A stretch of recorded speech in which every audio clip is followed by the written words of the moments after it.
ang enterprise. Pwede niya na. So no flash away, ace in the hole. At wala na si Ase. A bit too low on kill rate. That would be a curse. No time to talk. This is the final warning. I'm just saying I'm not playing. Take a walk. No time to talk.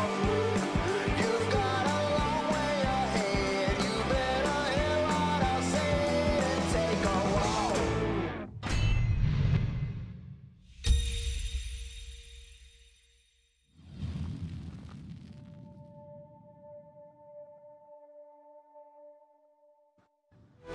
Good evening and welcome back, Summoners, to the 2017 LoL Collegiate League Summer Term Metro West Conference Series, and we're all having an intense night tonight here in Game 3 for the LoL Collegiate League. It's going to be DLSU versus FEU, but of course we did have a previous, supposedly a previous game. However, NU had to default their game versus Adamson University due to issues with the time. So we're heading right into Game 3 between DLSU and FEU. It's going to be DLSU Green Archers, that the Latin for Green Archers, which is Viridius Arcus, versus FEU's 1990X. Yeah, repping for the millennials. Yeah, 90s kids. But this is going to be one of our final games for tonight, I believe.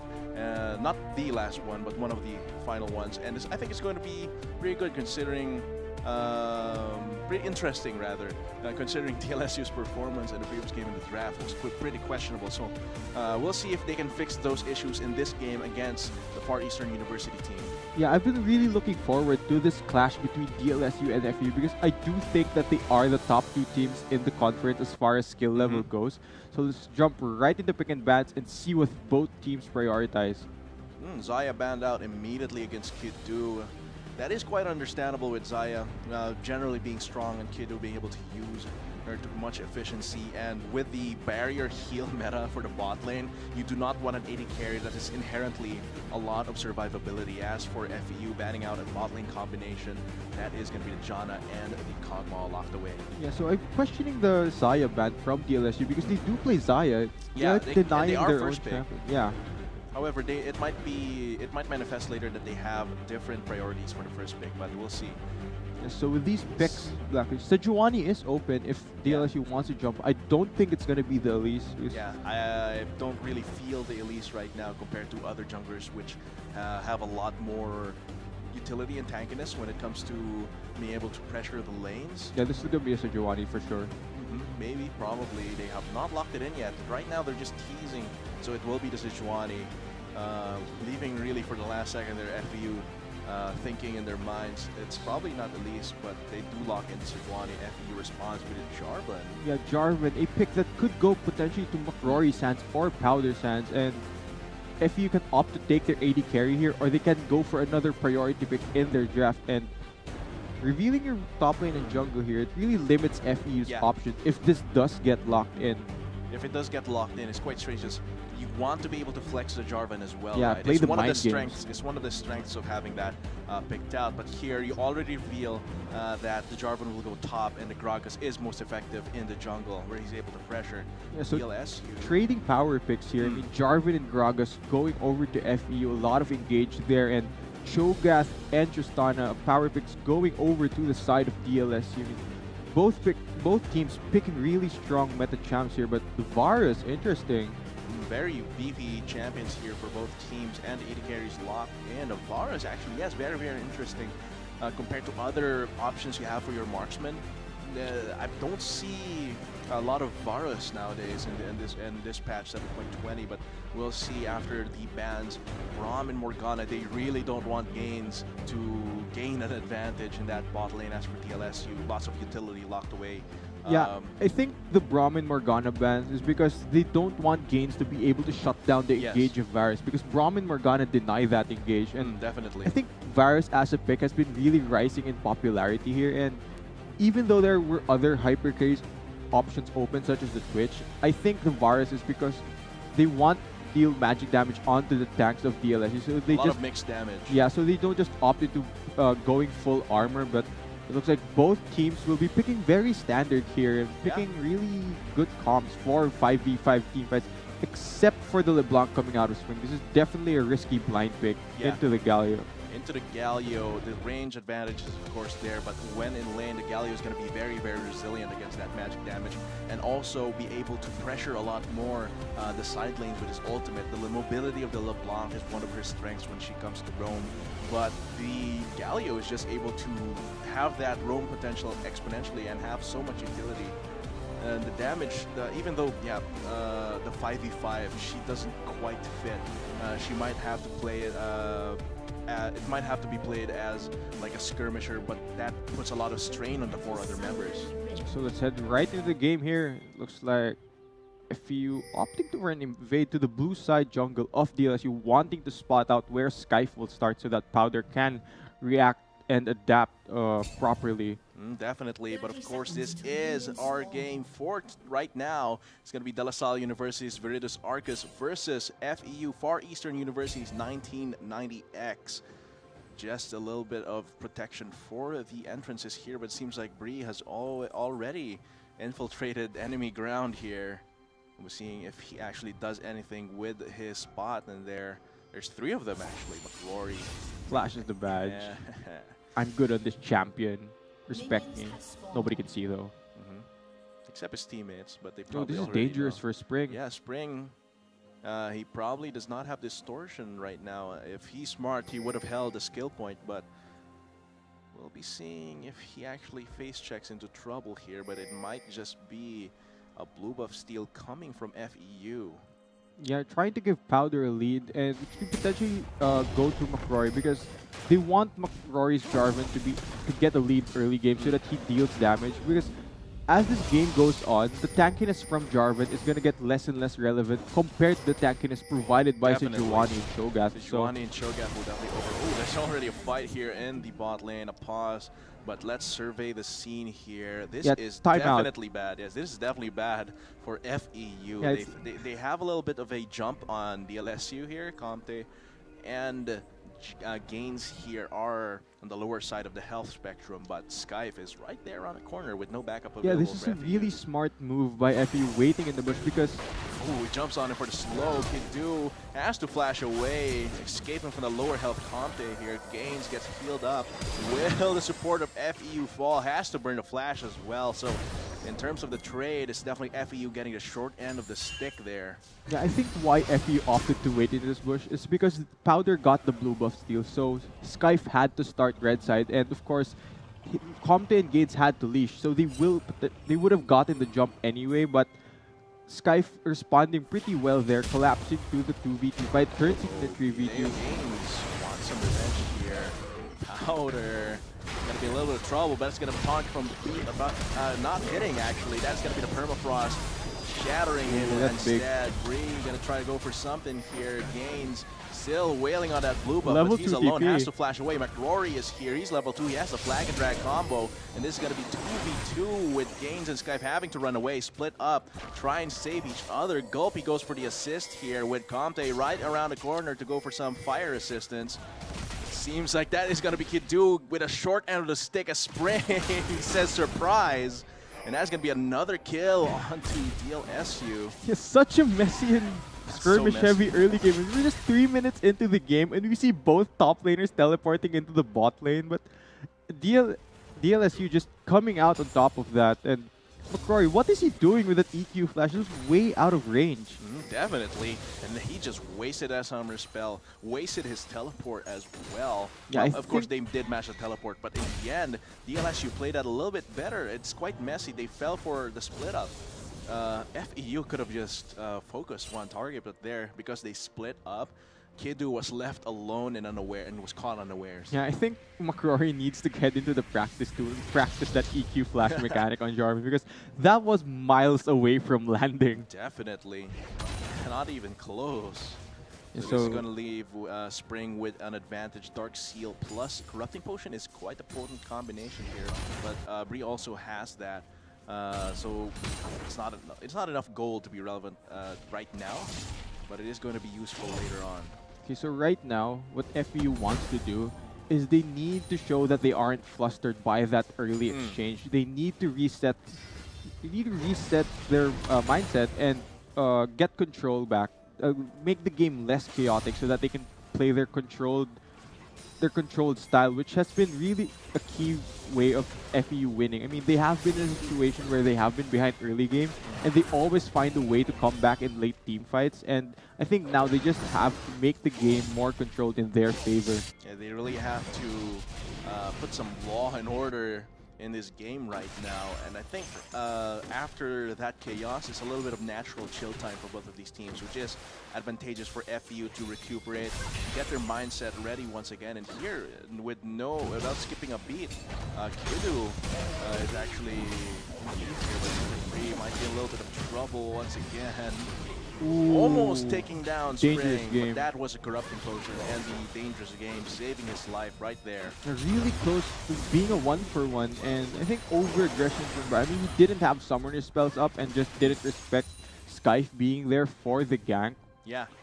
But as far as the lane matchups go, for FEU, I believe their lanes are going to be pushing in their favor in the early stages, but once LeBlanc gets levels, and once Tristana gets items, and once Cho'Gath gets levels as well, And fish stacks. yeah, they're going to be able to push back the lanes of FEU. But given that even though their laning might go even, it's all going to come down to those late game 5v5 team fights and how Spring places LeBlanc during those fights, because generally FEU has a better team fight overall, whereas DLSU has 4 members that can team fight really well, and then a LeBlanc. That's very strange actually in the dynamic, but it could work. Like have a strong 4-man charge, and while FEU is occupied with those 4, Spring can just weave in and out, trying to assassinate key targets. It really depends on how he's able to snowball off of this 1 kill, 1 assist lead he has currently. Yeah, so Gaines playing aggressive in the bot lane, and interesting Nami mechanic. When you're playing Nami, you can toss your auto attack, and while your auto attack is flying, you can cast E on yourself, and the slow from your E actually procs, so it's like a small Nami tip for anyone who wants to pick up the champ.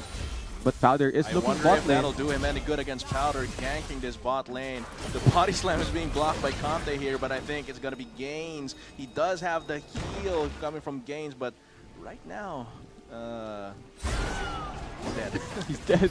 Not burning summoners. It's like that Interesting scene choice in the from movie where I bet you're wondering how I'm in this situation right now with the Oh, the JoJo meme. You know that? Yeah. So wild. But it's like that first scene.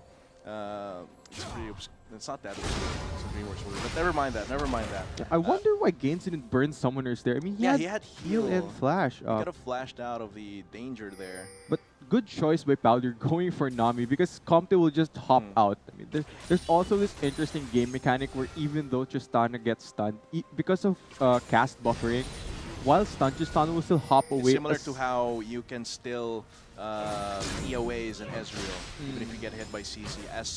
When you start casting it, even if you get stunned, you just continue the jump. Yeah, and just shows you how smart both teams are. I mean, FEU knowing that Nami does not have that hop available. I mean, she can't like swim away really fast. So going for Nami, just smart choice by Powder. Right now, DLSU unfazed. They're still going for the laning here against FEU. Still confident that they can have the lead in the laning. They're building up lots of gold here. Cull plus Relic Shield means that Gaines is going to be faster in terms of getting the Ardent Sensor, and just generally a lot more gold as Comte scales and fills up that Cull. Yeah, and I think Comte opting to take that call just says what his priorities are. He wants to scale into the late game hyper carry, because Tristana will burst of Varus like with crit items, because Varus is on hit. Like Varus isn't gonna crit, you're gonna right click Tristana twice and you're dead, whereas Comte with what he's potentially building, he's gonna potentially 2-hit a Varus like super straightforward. Plus, the attack speed steroid that Tristana has just allows her to really burst out against Varus, who needs to kill something in order to get that steroid. So naturally, in a firefight, Conte is gonna get the win there. Was that a pun because he was playing Firefighter Tristana? Yeah, it is. Yeah, shit. Okay, so back to the previous point where Comte opted for scaling. What that does mean is that FEU will have a point in this game where they have higher power levels than the comp of DLSU, and when they do jump on that advantage, they can potentially get the lead and secure tempo for the game. Yeah, just deny Comte the scaling that he wants. Right now, Kidu has around 2 to 3 waves lead over Comte, and that he can take advantage of that. But here, Comte has to realize that all the trades that he's doing is just to apply pressure and not get... He's not there to kill Kidu right now because of his combat stats. Well, now he has the BF sword, but once Kidu gets his back as well, they're going to be quite even. However, Kidu still has a little... Oh, so it seems like the Berserker's Greaves will be the pickup for Kidu here, plus recurve bow. Yeah, so it will be the on-hit Varus, not the crit Varus that used to be popular in the meta, but it looks like that Blade, that recurve bow might potentially become a Gensu's Rage Blade because it's a really strong one-item spike for Varus. Yeah. It gives you a lot more blight stacks onto your target. Allows you to have a lot more presence in the skirmishes where more than 2 people are involved as well. Just having that burst of attack speed compensates for not having the same huge damage boost of a BF sword. Okay, so now that both junglers are level 6, I expect aggression to come in potentially in the bot lane because that's where you realistically can get a kill. I mean, even if Skype ganks the Galio, Galio's pretty hard to kill. And if you do go for McRory, he has EQ and Flash to get out. Definitely. So, in Varus and Karma, they have no dashes, they only Flash to get out. I really expect aggression to come towards the bot lane. And it's actually manifesting very, very soon with Skype and Powder around this bot side just in time as they reach level 6 here. Look at those pings. Pings coming down to the bot lane. And I think this is going to be a 3v3. Both top laners also have their teleports. It could be a 5v5 in the bot lane. Yeah, actually, everyone has solo laners have teleport. So this could potentially be a 5v5. This is just a powder keg waiting to explode here. Look at that. Everyone on DLSU converging down bot lane. Ooh, misses, however, the re-engage prison, but here comes Gaines. He gets healed up, but now it's going to be Powder in the middle. Never explosive cast takes them down together with a Cataclysm. This is a DLSU routed and destroyed as everyone gets taken down. Conte jumps away, and Gopi, Spring gets a kill. However, I think Gopi is now the one to fall. 2 for 2 so far, but that is still DLSU running away, having to retreat, and now FEU, I think, might use his opportunity. No, that's a Cloud Drake. They're not going to use that opportunity. Here, they're just going to try and reset. Yeah, explosive fight coming out right there. But in the end, a 2v2, 2 for 2 actually. Yeah. DLSU is incredibly lucky that they got only a 2 for 2, considering that the power spikes weren't there for DLSU just yet. So really well played there by both teams, actually collapsing instantly to the fight. And like I said, aggression towards this bot lane. But now that McRory's Flash is down, he can potentially... It's a viable gank target now. And I think an interesting thing about that is because, ooh, I think this might be Epra. He falls down for no reason. I don't think he had to stay there. Yeah, solo kill for Spring. Burst from the Hextech Revolver coming out. Yeah, overcomes any sort of resistance that Bry has. Yeah, so right now, Bry, he has no business fighting Spring, but fighting the bot lane. Going in on this one. He's got the support of Skype right behind him, just constantly jumping around with the resets Good from flash. the explosive shot. Really good flash reaction coming from Kidu here. Tidal Wave not going to do much, but that is a lot of pressure. This allows DLSU to control this lane right now while Kidu tries to recuperate, having burned 2 summer spells just now. Yeah, I think the Tidal Wave coming out from games was a bit overkill there, considering there was no more follow-up CC available. They couldn't have followed further for that one. So, yeah, really unsure why that was necessary in their minds. Yeah, so let's go back to solo kill back in the mid lane. Galio has ample wave here to fight the push coming from the LeBlanc at this stage. I mean, you can just queue the backline minion wave. You don't even put yourself in danger. Yeah, definitely. So getting killed there is really critical error from Bry. Over-aggression, not respecting the magic damage of LeBlanc, since he was, of course, playing the Galio. I mean, you have the natural magic resistance as well as the Negatron cloak. However, he was already at half health at that point. Here, first third of the game. Ooh, Comte. That's actually pretty big. The gank coming from Strife earlier nets DLSU the first tower, and what that means is that now this Electronic can potentially move around the map and take even more turrets from FEU. So far, DLSU dictating this early game, being the more proactive team. We have a pause here.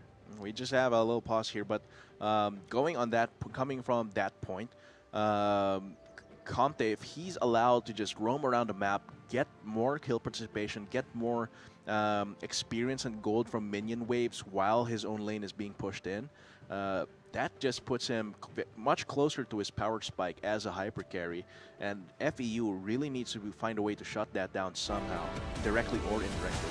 Yeah, and with that being said, now what DLSU wants to do is they want to move the LeBlanc to a side lane where she's incredibly slippery and hard to kill, and put just on a mid lane and take that tower and open up the map, whereas LeBlanc can just split push with the teleport and come in whenever these fights do start. And since Tristana can now move, I really think what FEU has to do is potentially look for picks onto that Tristana with the Varus ultimate and just Can't see how jump away when you're snared. Yep. But it's going to be the problem of how, especially with this pretty small boost in movement speed, Comte together with the gains can roam around much faster than, potentially faster than Kidu. Yeah, as the game goes longer, the fights will get more and more explosive. I mean, that 5v5 fight in the bot lane That was just a beginning. That was just a taste. I mean, these carries aren't even on one item yet. What would you expect once they're at full items? I mean, come on. Definitely, it's going to be a worrying trend. If ever one of these teams falters and the other takes full advantage of it, that could lead to a very explosive snowball just come rolling down the mountain. So they have to be pretty careful, but they also have to assert dominance to be able to go aggressively for their win conditions. Yeah, so a bunch of core items completed here. Black Cleaver for McCrory and Hextech Gunblade for Spring. That's going to be useful to really split push LeBlanc there. Seems like FEU will be getting, no, not enough attack damage for that one. Gulpy scares them away while Spring is right around the corner. Teleport from McCrory scares them away now once again. Well, that's a lot of damage on the support of FEU. Wix has to walk away bleeding. Spring right around the corner without a scratch. Powder as well is going bot lane, but this signals DLSU if you're looking at the minimap up top to get that push onto the top lane. Spring might be in trouble. Explosive Cask is available. They could just be going for the turret here, turret trade, but this is signaling DLSU once again to all in on that top turret against McCrory. Yeah, FEU going all in the bot turret so that they could move Kiddo into a different lane. But McCrory, not his best day in the top lane. Denied the Dragon Strike combo as well. McCrory, I think, yeah, he's dead.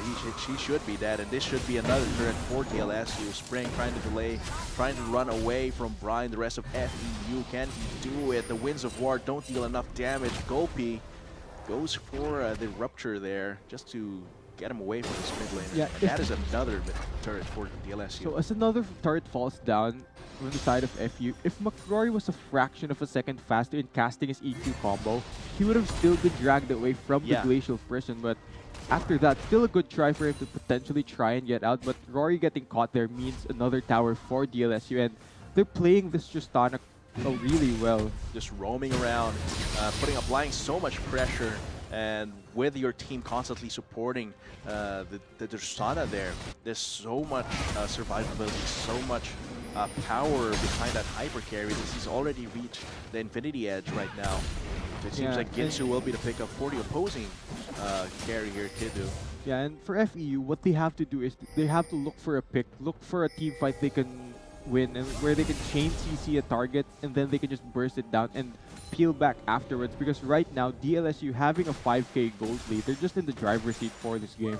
And with Spring, with the most kills here actually, means that he's in a happy spot for a LeBlanc. Whoever he decides to target will be in a world of hurt. And that just allows Comte to just continue wheeling down on the rest of the targets. The frontliners will be shred under the power of a Tristana with an Infinity Edge. Yeah, and right now, the lane assignments for DLSU, the 1-3-1 coming out with LeBlanc and Cho'Gath in a side lane. FEU has to respond. They can't send Kiddo to a side lane to match this LeBlanc because that's really dangerous. He's just gonna get popped by Spring. So they need to send Kiddo mid lane and have him do the wave clear and send Galio to match the LeBlanc, match that global pressure. Of course, see, Look at Kiddo that. can't do anything in the side lane as a Varus versus LeBlanc. Really big mistake by FEU, and yeah, it look at will this. net DLSU this mid tower. With Comte with the red buff as well, with a pretty big wave and explosive shot. This is going to be a huge chunk. Skype right around the corner, threatening Brian, the rest of FEU away. This has to be the turret for DLSU. This will be another big lead for them. Look at that. Skype just fearless sprint going in for the kill, gets taunted. The tidal wave stops FEU short in the tracks as DLSU might get another turret, but they have no minions left, so they just have to pull away. Good on them for not overcommitting. Yeah, I think DLSU a bit overeager. They could have waited to take the tower down before they actually went for the engage, but I think it's good that they were able to force FEU out and potentially stop the fight. And FEU does defend, but for how long can they defend versus this comp? I mean, Justani is just shredding their outer turrets, and they're just going to lose via the global gold the towers provide. So FEU has to find a miracle engage in order to claw back into this game. If they find that, they might be able to even out the gold, make things a lot easier for them. But until then, they're going to have to be very, very careful with how they move here, especially around these turrets. They cannot feel safe behind these turrets, even when they're defending, well, because one wrong step, those engage tools from DLSU are going to come raining down on them, and they have pretty good damage at this point. But they're good on DLSU that they decide that they realize, okay, this is quite dangerous, let's pull out. Yeah, so with Comte opting for that call early game, he wanted to bridge the late game, and now he has jumped over to that late game point. He's now ahead over Kiddo, and Kiddo just hasn't completed his Gensu's Rage Blade, so it's going to be really hard for FEU to deal damage in these full-on fights. And I think credits to DLSU for rotating properly around the map and doing the proper lane assignments for their comp and just taking these towers one by one from FEU with no response coming out from FEU. Yeah, pretty good rotations at this level of play. Respectable actually to go for all of those plays there in terms of the macro game, and that allowed them to get those advantages. That 5k gold lead is huge when you're a team that wants to just scale hard, especially if you have LeBlanc, because when that LeBlanc goes even against a Galio, she's not gonna do much. Yeah, LeBlanc is not the best champion for these late game team fights, and it's really interesting here. You expect these teams to go full even, considering FEU is undefeated at the moment, but they're poised to drop their first game. But I think DLSU is just playing really well around their comp strengths. And I really want to see FEU fight back. I want to see a nice back and forth. They just don't want to get dominated in this fashion. I think they're looking for that opening, and right now they're not seeing that opening. So they seem like they're just being stepped on by DLSU. But I think the thought process behind that is, if we respond aggressively right now, this is just going to be worse for FEU in the long run. So they're just chilling for now, letting DLSU take some small victories. So if they make a mistake, FEU, their mindset is, we're going to pounce on that small mistake, and then you're going to pay for it, and the momentum will go back to us. Yeah, indeed. And I think kudos to DLSU for playing proactively. I believe that's the way the game should be played. Teams have to be proactive, grab these leads for them, and just win the game off of those leads, like snowball your lead.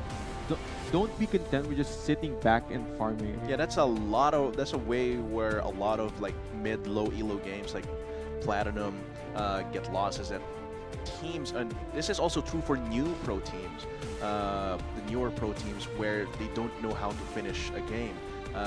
They end up just hanging around the objectives instead of using those objectives to make plays and actively make plays. And I think here DLSU is manifesting going beyond that and just trying to win fast and furious. Yeah, so there you have it. Proactivity means you win League of Legends. Yeah. And then we're gonna get players trying to do proactive good. plays. Good initiative. You need to be you need to take initiative in order to win games. It's fine if I guess it's fine if a lot of the like players screw up while making these proactive plays, because they just get better the more they do them. I mean, practice does make perfect, and DLSU is showing they can be practice. They are winning, so it is a formula for winning. But yeah, so far, however, it's going to be very, very interesting to see how FEU will come back from that 5k gold deficit. Like, that gold deficit crept up on them like a sneaky shadow. Like, I didn't even realize, oh, they're that much ahead. Yeah, and I think FEU has been making a lot of mistakes as well, especially during the early stages where they misplayed a few of the early skirmishes. And they did lose a couple of key summoner spells which ended up with them forcing them to play a bit more passively in the lane because they did not have flash. They did not want to get punished. And of course, a solo kill in the mid lane, Spring solo killing Dry. It's actually a huge thing. That 300 to 75 gold that could come from that kill could have accelerated the mid lane Spring into an item like a minute early, a back early. Yeah, and of course, even though FEU is behind, I do not want to count them out because FEU is Definitely no not. strangers to come back. Looking back a few weeks, they had a game versus UCC where they were behind in gold, but they managed to win a team fight and win the game off that. So FEU, no stranger to being behind. They know what to do here, and I expect them to play properly towards a point where they can go even again against the comp of DLSU. It's really just finding the right timing for that, getting the right item timings, power spikes, as well as just finding the right opportunity to strike back.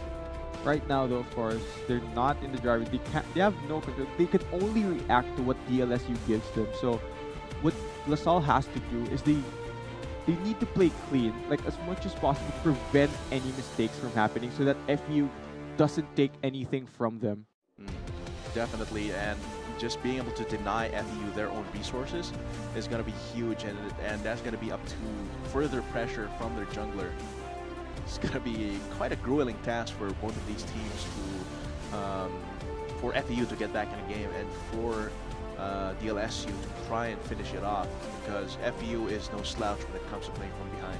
Yeah, so let's talk about one of the players from FEU right now in McRory. I mean, over the past few games that we've seen McRory play, he's actually been carrying FEU, but right now it seems he's been shut down, not really pressuring the Cho'Gath that much, not winning his lane, because I think McRory is more of a tank player rather than a carry-ish in a Jarvan. Yeah. So putting Rory in a tank is an interesting strat from FEU, but maybe he's practicing tank. Yeah, this is Maybe good to he's be practicing versatile. I don't know. Like a lot of players have only one mode, and when their team needs them to go for another type play, they kind of falter. But of course, we'll get into that kind of discussion later. But for now, for a little bit of technical difficulty, but we'll be back after a short break.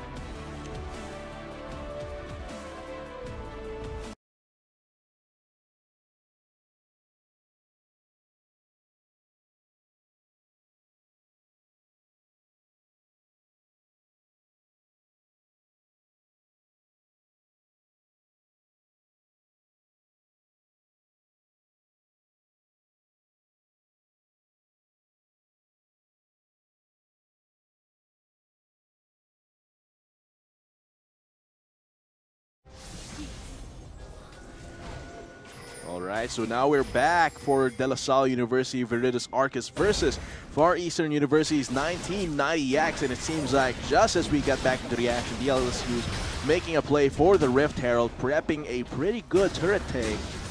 Yeah, And this is FEU gonna be doesn't theirs see for this, sure. and it's like there is no contest here. FEU just content with sitting back and trying to scale, trying to stall, trying to extend this game. Yeah, but that's a 6,000 gold lead in DLSU's hands, and it's going to be growing as they just get even more advantages, because they are such in a position to brute force it. At this point in time, the weakness of this composition is that it can't 5v5 as effectively in a straight-up fight. But because of the 6,000 gold lead, essentially, those 4 people can go toe-to-toe with those 5 people while Spring is going in and out, trying to assassinate them. And that is also true for 3v3 skirmishes. So, and right now, FEU has to be extremely careful. Yeah, and smart pickup by Spring here, taking the Merc Treads, giving him that dear. extra tenacity to avoid this, of course, lessen the duration of the stun from the Gragas Body Slam or the taunt from Galio. So more safety for the The LeBlanc. snares as well, if ever he gets caught by the corrupting chains of corruption, as well as the tether coming from Wix. Yeah, it's gonna be even harder to kill in these full-on engages that could potentially come out in the near future. So right now, what DLSU is doing, they're pushing out the mid lane. They're looking for mid priority and using that mid priority, pushing into the jungle of FEU, setting down wards so that they can potentially set up a play for the Baron. And that is quite possible. As soon as Comte builds more items, it's going to be very, very big of a threat.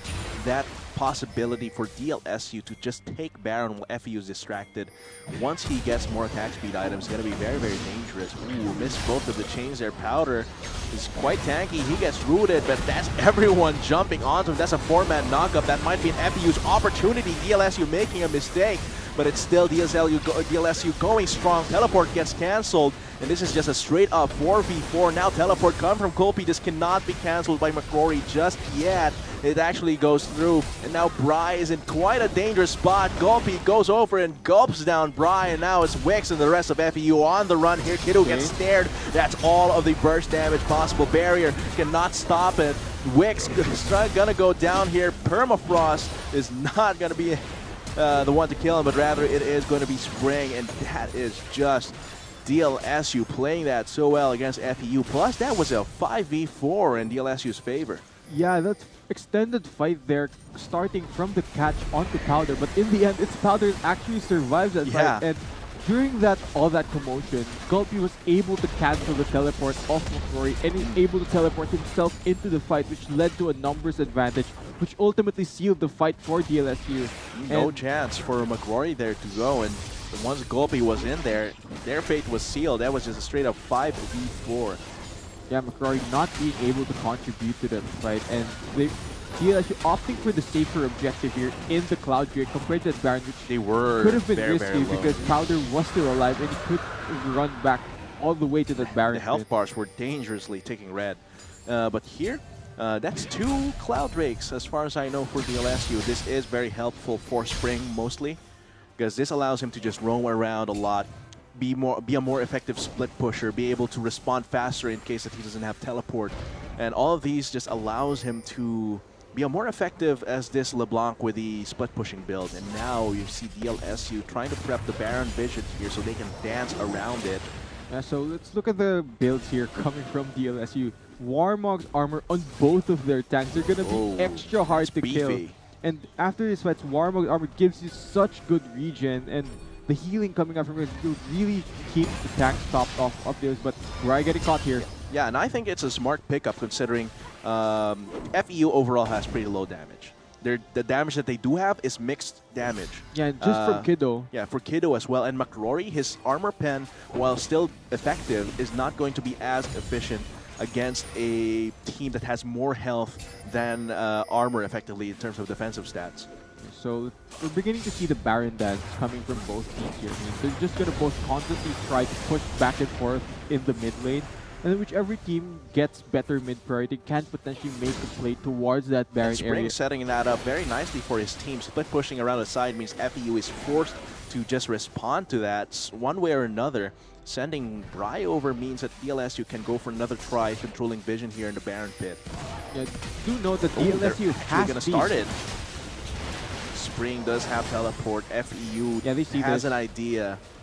They don't see it because of the control ward, but they did get an idea. Yeah, a very nice juke of the Glacial Prison there, but I think it's going to be a fight as a tidal wave goes on. That is going to be the hero's entrance. McCrory tries to go on to Comte, but he is quite survival right now. Bry gets a 3-man taunt. That could be it for FEU as they're dealing lots of damage, but I think Bry is going to fall down here. Spring dealing so much damage in the side.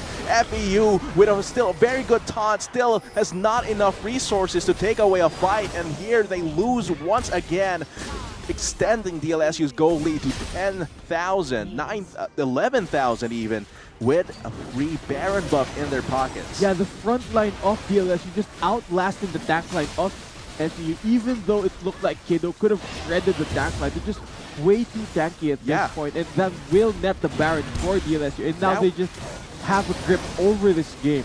That was a 3-man taunt with such great AoE potential. However, DLSU powers through it, able to weather the storm. They're waiting for Cho'Gath to get the buff. Oh, did he get the buff though? We're gonna see once we see him. Go P. Does he have the buff? We're gonna find out. But either way, that is very well played by DLSU there. Even though Comte got jumped on, he was very cool about it. did not get flustered. McRory was the one who got a short end of the stick once he charged in, because that forced the hand of the rest of his team. Yeah, but once Kiddo got hit by the Rupture, he just had no way out. Regardless of the barriers coming from himself and Wix, there's just so much damage on Spring. Ori 7-0 and 6 on this LeBlanc with the Hextech, Gunblade, Morello Nomicon, and Void Staff complete. It's just so much damage onto Wix. And that's what I'm talking about earlier. Well, another thing I was talking about earlier was that DLSU was so low at the back end of that fight, and FEU was not able to finish them off because they had no damage. After their initial burst come from McRory, there's not much. And Kiddo, because he was CC, could not contribute for the finishing shots. Yeah, the entire comp of FEU is designed with Kiddo killing the front line of DLSU while being protected by the tank line of FEU. They need to play these front-to-back team fights really well, except when FEU does dive on top of Comte, he has safety in his rocket jump, whereas Kiddo does not. And all those factors just lead to DLSU just dominating the game now, while earlier FEU was looking for opportunities. Now it's just them with a hope and a prayer, hoping that DLSU makes an overcommitting mistake. But here, DLSU is playing it very, very chill, just waiting for the minion waves and being able to push in with a Baron buff. A really smart play from DLSU, just letting the minions do the work for them. And for FEU, they really can't do anything versus this. They have to wait for DLSU to overreach for an engage. So that's 4 people in mid lane, so that leaves only 1 person to defend. He's not even there, and this does give DLSU more pressure on his bot side. FEU is just constantly losing more ground as the game goes on. And that is just going to extend DLSU's snowball into oblivion. And look at this. Look at how quickly this will fall. And the Spring tries to go for something. But I think this is going to be the hero's entrance for a tidal wave as well. It's not enough to save McRory. He tries to go in for a last prayer. And that's actually going to be games and Comte destroyed. FEU this might be the opportunity that they're looking for. They get 3 kills. That's finally a win. But they're still quite behind. Yeah, FEU being super decisive. They're stopping the bleeding, going onto the bot lane of DLSU. And they pick up 2 kills. DLSU is not able to pick up Kiddo because Spring was not able to get onto him. Spring was off to the other side of the fight, prioritizing a tankier target. And Kiddo being able to DPS down with the Blade of the Ruined King completed now. Big mistake there for Spring, not focusing Kiddo. He had a pretty clear shot as soon as the rest of FEU jumped in onto Conte. Yeah. But now here FEU trying to stop the bleeding. They're gonna bandage it right now. Try to get some money to buy even more bandages by destroying this turret. Yeah, and I think that decisiveness to go in from McRory just stems from experience. He knows they have to fight here. They need to stop the bleeding. Oh, that is still very painful. The tidal wave goes in, and here comes Gulpy. Oh dear! And that's just going to be lots of damage coming from Comte as he's now starting to reset, jump around with Gulpy, gobbles him up, gives him the assist as well for the reset. Now he's just going to clean up. This might actually be game. FEU might have overstayed their welcome and overextended because they are still heavily behind after that. Yeah, trying to delay the wave here, but here's just going to be, after this, the rocket jumps will just keep coming. Flash over, but I think DLSU is able to push away McRory from the wave. Now they can continue pushing. Yeah, FEU, you're still behind, even though you won that team fight. That was a misplay from Spring. Definitely. You're still behind in gold, you're still behind in items. Why are you overreaching when you could have just turtled and looked for a better engage with your cooldowns up? And now it looks like DLSU will take everything. FEU give them an inch, DLSU takes a mile. Definitely, and that is so bad for FEU. And look at that, Skido in a little bit of danger here. McRory, will he go for it? That is a LeBlanc he's targeting, so that is quite. But here comes Gulpy, he's the tankiest member of the team. Bry not able to taunt anyone, it's just DLSU. Good tidal wave to disengage. Definitely, and now it's just them just turning tail and returning home with their winning. So actually, DLSU not overextending, not wanting to commit the same mistake FEU did by overreaching what they could have taken, but still a mid inhibitor down will help the push of DLSU, and a little bit of breathing room for FEU here, able to stall out even further. Just a little bit. The Ocean Drake, the bonus is pretty small, but if they can get it, it's something. Yeah, and it will help them with their turtling, but they have to actually commit to the turtling. They tried to walk out of their shell a bit too fast, and DLSU caught them while they were still slow. Even now, DLSU not giving them any breathing room, taking the dragon already. Yeah, and you mentioned turtling, right? I mean, as the game goes on, the goal lead gets less and less relevant as both teams do complete their items. And right now, if FEU can continue to play defensively and not overreach when they win a team fight over DLSU, they can potentially still come back for this game. And right now, for DLSU, what they want to do is to set up the Baron, because it's a minute and a half. Yeah, when Baron is up, they can pressure FEU to making a bad decision by face checking them if they set up properly. So we'll just have to wait and see how DLSU preps the setup for that. That's going to be a minute away approximately. So FEU needs to prepare, start thinking, what are we going to do when DLSU makes a play for Baron? Because their mid lane is pushing on its own. I believe that bot lane wave is in, yeah, it is in favor of DLSU. So this is just a ticking clock for FEU to make a decision. What are we going to do when all of our waves are pushing in, our mid lane has its inhibitor down, and DLSU is quickly taking Baron? It seems like DLSU now might be going for an inhibitor, forcing FEU's hand. Yeah, if FEU get a good engager, it can spell the Baron for them, but DLSU being cautious about this. They don't want to overcommit here. They just have to take the slow and steady. You have to watch out Rory and the potential engage from Powder. Yeah, Conte has to be very careful, but the thing here, their biggest grace here, McRory goes in actually on Conte. Conte, I think, is going to fall down if he does not get a protection. Look at those shields, and he's able to hop away. Kiddo. But the rest of DLSU, Kiddo is also dealing lots of damage. Skype has to run away. Spring goes in for the damage, but it's not enough. But Conte is still going forward. Lots of burst damage coming from the Devour of Gulpy, and I think this is going to be DLSU's game as they start jumping around.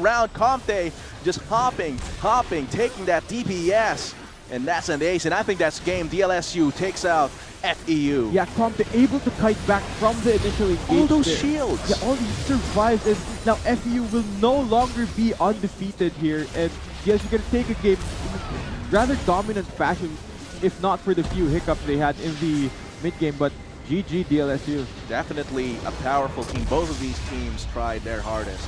But now it seems like DLSU just played that so much better and so much more decisively in terms of their rotations, their decision-making, everything. Yeah, and I gotta give kudos to Spring here. I mean, he really played. I think he didn't die the entire game and really played well, carrying DLSU, applying so much pressure to the side lanes of FEU with this LeBlanc play. Really well played game from DLSU. And because of how he played, he enabled Comte as well. 10-1 and 12. That's pretty much because Spring was able to pressure out and take the attention away from him. Yeah, as for FEU, they just weren't able to get going at all. They weren't able to set up to what their comp needs to do in order to win. And FEU just no longer a defeat. They lose a match to DLSU. And let's see if they can bounce back and potentially secure a first seed. Definitely. We're going to have to see, though. But look at that damage from Spring. More damage than the hyper carry, definitely. Yeah, but Spring just constantly a little bit edging out, we call it Kiddo's Varus. Yeah. Definitely, that is... Kiddo tried so hard to carry that game. But unfortunately, it wasn't enough. There's not enough damage across the board for this composition. And the tank line for DLSU just outlasting the tank line. They just fell. And after the tank line falls, they have to retreat, leaving the AD carries for dead. Yeah, and of course, and I think this game was a bit too one-sided from my expectations because being the top two teams in the conference, I expected this to be more back and forth and FEU to provide a bit more of a fight, but DLSU just showing up with their game plan, able to pick up the win, able to take down the top one team in the conference. Definitely. So we're going to see what the implications of that are here, but we'll have another game after this one. Of course, we were Shoutcasters for this third game. I'm Atlas. With me was Chisto, and we'll be seeing you after the break. Now Powder in the middle, Bever Explosive Cast takes them down together with a Cataclysm. This is a DLSU routed and destroyed as everyone is taken down. Conte jumps away, and Gulpy, Spring gets a kill. However, I think Gulpy is now the one to fall to for 2 so far. But that's Hero's entrance, but Rory tries to go on to Comte, but he is quite survivable right now. Bry gets a 3-man taunt. That could be it for FEU as they're dealing lots of damage, but I think Bry is going to fall down here. Spring dealing so much damage in the side. FEU with a still very good taunt, still has not enough resources to take away a fight, and here they lose once again, extending DLSU's goal lead to 10,000, 11,000. But I think that's going to be the Hero's entrance for a tidal wave as well. It's not enough to save McRory. He tries to go in for a last prayer, and that's actually going to be gains, and Comte destroyed. Comte's down. FEU this might be the opportunity that they're looking for. They get 3 kills. McCrory goes in actually on Comte. Comte, I think, is going to fall down if he does not get a protection. Look at those shields, and he's able to hop away. But the rest of DLSU, Kiddo is also dealing lots of damage. Skype has to run away. Spring goes in for the damage, but it's not enough. But Comte is still going forward. Lots of burst damage coming from the Devour of Gulpy, and I think this is going to be DLSU's game as they start jumping around. Comte just hopping, taking that DPS, and that's an ace, and I think that's game. DLSU. Now FEU will no longer be undefeated here, and DLSU can take a game in rather dominant fashion, if not for the few hiccups they had in the mid game. But GG DLSU. Definitely a powerful team. Both of these teams tried their hardest, but now it seems like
Not enough Garena shells to buy the latest League of Legends skin? On sale now? Get shells anytime, anywhere with your Globe or Touch mobile number. Go to gamer.com.ph and sign up with your mobile number and enter the verification code you will receive via SMS.